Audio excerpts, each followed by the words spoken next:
Hi guys. Each year there's a lot of institutions that have never been to Norway at some of these educational fairs, or institutions that might have been here, but there's new people coming out to Norway for the first time.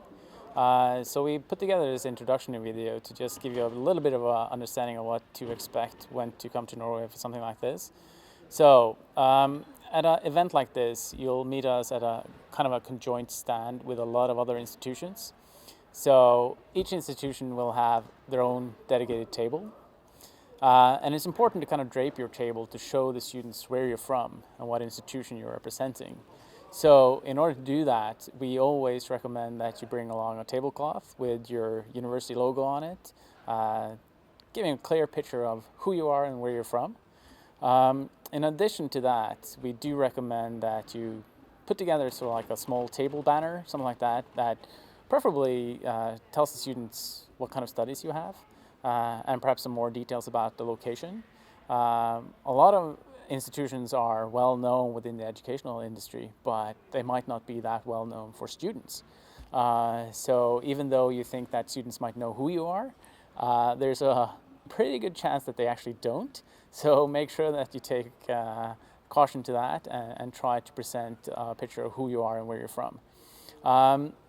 At every single event, there's going to be a copy of our annual Study Abroad Guide, where there's a presentation of each individual partner institution of study outside Norway. So that is a vital part of it, but also bring along some of your own stuff. We do recommend that you print a one-page flyer with the most key elements that you can give to students. That's easier to pack, it's easier to write, and it's easier to kind of make copies here if you run out, instead of sending boxes of prospectuses. That makes more sense. Other than that, I think you should have pretty much what you need from us up front. But take a look at this video, take a look at what to expect in terms of size, table, and all that kind of stuff, and prepare the best you can. And please reach out to us if you have any questions leading up to the event in Norway. Thank you. How you doing? You would like some advice on attending a fair in Norway? I would tell you to be prepared to do a lot of counseling. Students are not terribly focused. They need assistance with making a choice in terms of major, in terms of location. So I would say the other thing I would do is certainly refer them to Sonor, because they need the help and the guidance that a good agent can provide them. So Sonor can do a lot of good follow-up for you that you can't do at the fair just by handing out information.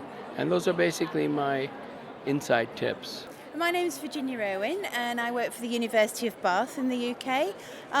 My tip is that Norwegian students are very similar to UK students, and therefore they probably need a lot of help with choice of course. They often have quite a lot of different ideas about what they want to study and they need help narrowing it down. And also that students very much seem to be making their own decisions.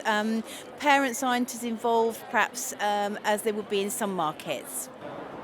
Probably the best tip if you were considering coming to Norway to speak to students and speak to organizations would be probably brush up on your funding. You do have support to be able to get that information around you, but understand that because that really is important for the students. Give them a good understanding of the geography. A lot of students you'll find have been to Australia. They're well traveled, so they'll be quite familiar, but it's pretty good to be able to break down the different cities, the sort of advantages and disadvantages from a cost point of view for them as well. And probably finally is just to try to create some atmosphere for them to find out what they want to do out of the experience, what they're looking for. Is it just destination, is it education, or is it a combination? So you can really answer their questions and try to find out what's best for them.